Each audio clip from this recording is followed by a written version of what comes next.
আসসালামু আলাইকুম। আশা করি সব আপনারা ভালো আছেন। আলহামদুলিল্লাহ আমিও অনেক ভালো আছি। তো দেখুন আলহামদুলিল্লাহ যে টমেটো গাছটা মাশাআল্লাহ কত পরিমাণে ফুল আসছে। এখানে কিন্তু একটা টমেটো গাছ আসলে ভালো জাতের হলে টবের গাছে একটাই যথেষ্ট। তো যাই হোক আশা করি আজকে থাম্বনেল দেখে বুঝে গেছেন যে আজকে কি নিয়ে আলোচনা করব। তো আমার গাছে যে নতুন টমেটো গুলো আজকে পাকছে সেটাই আজকে দেখাবো। আর সেটা নিয়ে আলোচনা করব। আর যারা ভিডিওটা দেখবেন আশা করি সম্পূর্ণ ভিডিওটা দেখবেন। আর দেখতে, দেখতে যদি আপনার ভিডিওটা ভালো লাগে তাহলে সবাই লাইক, কমেন্ট, শেয়ার করে পাশে থাকবেন। আমার নতুন বন্ধু যারা আছেন চ্যানেলটা সাবস্ক্রাইব করে দিবেন। যারা করছেন তাদেরকে অসংখ্য ধন্যবাদ। আর আরেকটা বিষয় হচ্ছে আমি কিন্তু এই ভিডিওটা আবার ছাড়লাম। কারণ ১ম এ যে ভিডিওটা ছাড়ছি সেটার মধ্যে যে লাস্টের দিকে সমস্যা হয়েছে আসলে সেটা আমি খেয়াল করে দেখি নাই। যখন আমি ভিডিওটা চালু করলাম তখন দেখলাম যে লাস্টের দিকের আমার এটা কোনো ছবি আসে নাই। ভিডিওটা নষ্ট হয়ে গেছে। তো যার কারণে আবার রিটার্ন ভয়েস দিয়ে আবার ভিডিওটা রেডি করে ছাড়তে আমার একটু দেরি হয়ে গেল। শুরুতে যদি চেক করতাম তাহলে আসলে এই সমস্যাটা হতো না। যাই হোক এরকম সমস্যা হতেই থাকে। মাঝে এরকম সমস্যা হয়। তো আলহামদুলিল্লাহ শীতের সবজি এখনো আমাদের বাগানে প্রচুর পরিমাণে আছে। শুধু আমার একার না, সব বাগানেই এরকম। আর এই যে দেখুন এই ফাঁকে একটা জিনিস দেখাই। ফার্স্ট টাইম এ মনে করছি তরমুজে বিছি। তো চিন্তা করলাম তরমুজে বিচি তো এখানে আসার কথা না। তো ১ম এ পরে বুঝতে পারলাম যে নিচে কোনো টমেটো হয়তোবা আ পাখিয়ে বা কিছু খাইছে। তো ১ম এ তো খুঁজে পাইনি। পরে নিচের দিকে যখন তাকাইছি তখন দেখি যে আমার এই যে টমেটোটা কত সুন্দর করে অ্যা এখানে হয়তোবা ওই যে বালতিটার মধ্যে সাইডে বসতে পারছে পাখিটা। হয়তো চড়ুই পাখি খায় না তো বুলবুলি পাখি। তো বসে খুব সুন্দর করে মানে টমেটোটা খেয়ে গেছে। তো এটা রেখে দিলে এখন মনে হচ্ছে না খাবে। তো যদি এটা যদি ওর খাইতো তাহলে হয়তোবা আমি রেখে দিতাম। তো এটা রেখেও গাছের আর লাভ নেই। কারণ এটা আর ওরা খাবে না। তো যাই হোক এরকম সুন্দর টমেটো যখন দেখবেন গাছে ধরছে বা টমেটো, সিম যাই হোক, যেই ফলটাই হোক বা যে সবজিটাই হোক এখান থেকে কিছু বীজ রেখে দিবেন। কারণ আপনি যখন ১ বছর একটা গাছ লাগাবেন তখন দেখতে পারবেন যে সেটার ফলন কেমন হয়। তো ফলন দেখলেই বোঝা যায়। আর তখন কিন্তু সেই হিসাবে কিন্তু তখন কিন্তু সেটা বীজ রেখে দেওয়াই ভালো। আর এই যে আমার ব্লাক টমেটো যেটা আজকের থাম্বনেল এর বিষয়বস্তু। তো ব্লাক টমেটো কার বাগানে চাষ করেন কমেন্টস এ শেয়ার করবেন। আসলে এটা ১ম এ বোঝা যায় না যে এটা যে পাকছে। যখন কালোটার দিকে তাকাবেন তখন কিন্তু বোঝা যায় না। যখন নিচের দিকে একটু তাকানো যায়, কারণ নিচের দিকে যেহেতু একটু খালি থাকে সম্পূর্ণটা কালো হয় না, তখন বোঝা যায় যে টমেটোটা পাকছে। তো হঠাৎ করে সকালে গাছের কাছে এসে খেয়াল করলাম যে আমার টমেটোগুলো আলহামদুলিল্লাহ কয়েকটা টমেটো পেকে গেছে। মাশাআল্লাহ দেখেন দেখতে কিন্তু খুবই সুন্দর। আর আমরা যে নরমাল টমেটো খাই সেটার মতোই লাগে। কিন্তু সেটার থেকে একটু পরিমাণে একটু মিষ্টি বেশি আর একটু পরিমাণে ভিটামিন বেশি। টমেটোর জাত একই অ্যা মানে একটু বাহিরের জাত যেহেতু এগুলি, তো সেগুলি পরিমাণে একটু অন্যরকম হয়। তো খেতে খারাপ লাগে না, খেতে মোটামুটি খুবই সুস্বাদু লাগে। তো এরকম আনকমন সবজি যদি বাগানে একটু করে করা যায়, তাহলে কিন্তু আসলে নিজের কাছেও ভালো লাগে। আর অনেকটাই কিন্তু আত্মতৃপ্তি পাওয়া যায়। তো যাই হোক অ্যা যখন আমরা বাগানে কিছু করব, তো যদি আমাদের সেটা পাকে বা খুব ভালো ফলন হয়, তখন কিন্তু আমরা সেখান থেকে কিন্তু অবশ্যই বীজ রেখে দেব। বীজটা রাখলে পরবর্তীতে আপনারা যখন গাছ লাগাবেন, দেখা যায় সময় যখন হবে, তখন কিন্তু সাথে আমাদের হাতের কাছে যদি বীজ থাকে তাহলে আমরা কিন্তু সাথে লাগিয়ে দিতে পারি। আর তখন আমাদের কিন্তু আগাম ফলনটা আমরা পেয়ে যাই। আর যদি বীজ বাজার থেকে কিনে আনতে হয়, দেখা যায় অনেক সময় আনার অলসতার কারণেও আমাদের লাগাতে একটু দেরি হয়ে যায়। তো সেই কারণে নিজেদের ঘরের বীজ রেখে দেওয়াই কিন্তু ভালো। এই যে আমার এই সিমের জাতটা মাশাআল্লাহ আলহামদুলিল্লাহ খুবই ভালো। আমি গত ৪ বছর ধরেই কিন্তু আমি এই বীজটা কিন্তু লাগাইতেছি। মাশাআল্লাহ ফলন যেমন বেশি, খেতেও খুব মজা। আবার হচ্ছে আপনার রোগ পোকামুক্ত। গাছটাতেও আলহামদুলিল্লাহ তেমন একটা পোকা ধরে না। আর সিমের মধ্যে তো ইনশাআল্লাহ পোকা হয়ই না। আমি এত সিমের মধ্যে একটার মধ্যে কিন্তু কোনো পোকা পাইনি। তো সেক্ষেত্রে দেখা যায় আমি প্রতি বছরই এখান থেকে কিন্তু বীজ রেখে দিই। এখনো আমার গত বছর যে বীজগুলো আমি রাখছি, সেই বীজগুলা কিন্তু এখনো আমার আছে। এবছরও আলহামদুলিল্লাহ মোটামুটি অনেকগুলা সিম পাকছে, সেগুলো কিন্তু আমি নিয়ে রাখছি।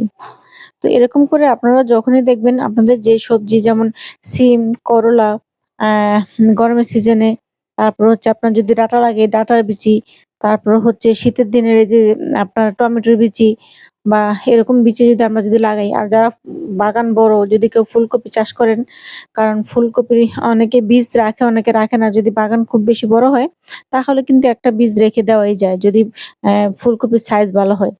তো এরকম আর যদি লাউ গাছ অবশ্য আমি লাউ বীজ রাখি না। কারণ গাছ পরিমাণে ছোট হয়। যদি অনেক বেশি বড় পাত্রে দিতে পারতাম তাহলে দেখা যায় যে গাছের পুষ্টিগুণও বেশি পাইতো। আর সেখান থেকে বীজ রাখা যাইত। তো সেই হিসেবে আমি লাউটা আর মিষ্টি কুমড়া এগুলি বীজ রাখি না। এগুলি আমি বাজার থেকে কিনে আনি।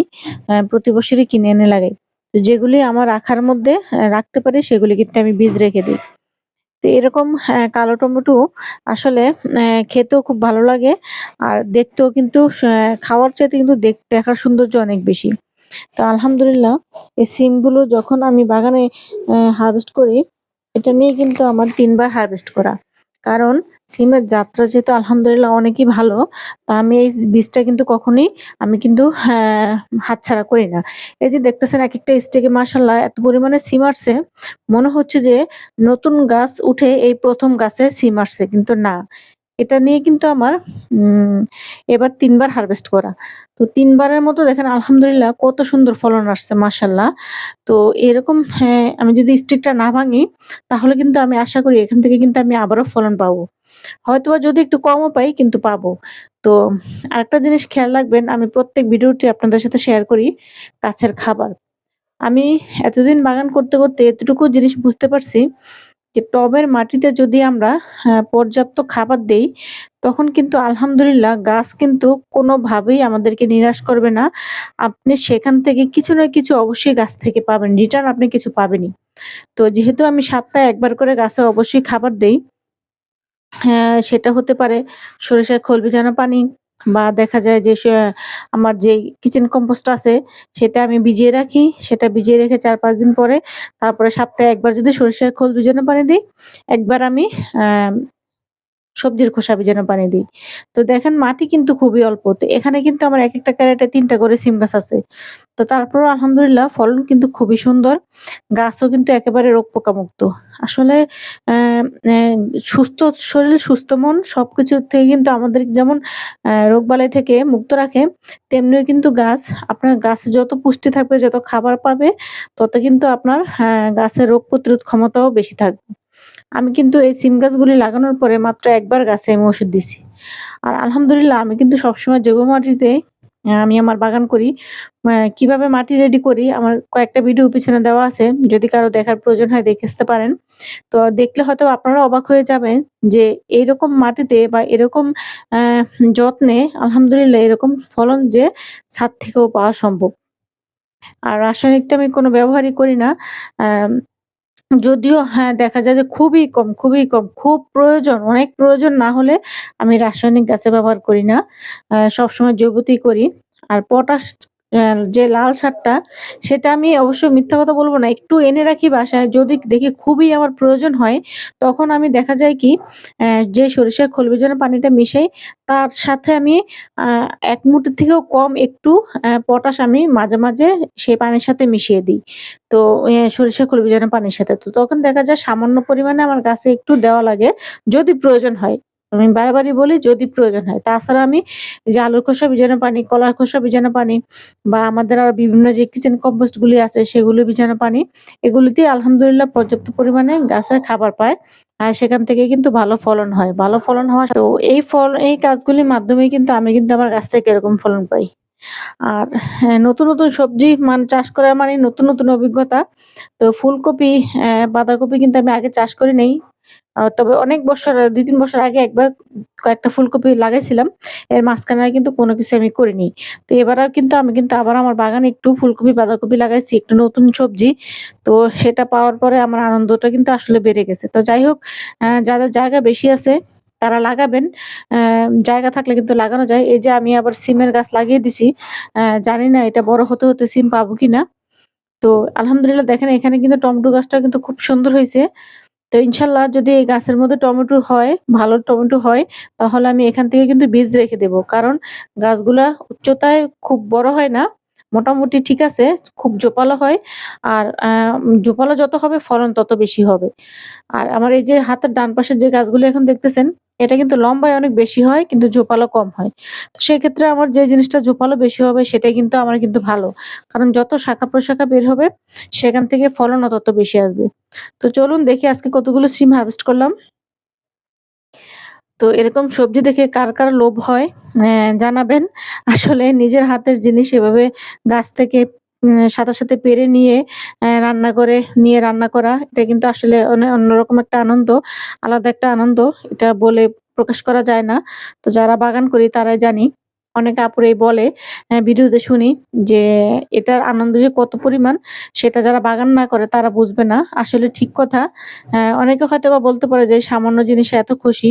আসলে এই সামান্য জিনিসটা আপনি নিজের হাতে যখন করবেন, তখন দেখবেন যে এটার আত্মতৃপ্তি কেমন। শুধু সবজি না, আপনার যেকোনো কাজই আপনার ভালোর জন্য, মন ভালো করার জন্য যদি করেন, তাহলে দেখবেন সেখান থেকে কিন্তু আলাদা একটা আনন্দ আসে। তো যাই হোক আপনার ভিডিওটা আজকে কেমন লাগলো জানাবেন। কারো যদি কোনো কিছু জানার থাকে আমাকে কমেন্টস করবেন। ইনশাআল্লাহ উত্তর দেওয়ার চেষ্টা করব। আর আগের ভিডিওটা কেটে দেব। কেটে দিয়ে এটা আবার নতুন করে আপলোড করলাম। তো শুরুতেই বললাম একটু সমস্যা হইছে।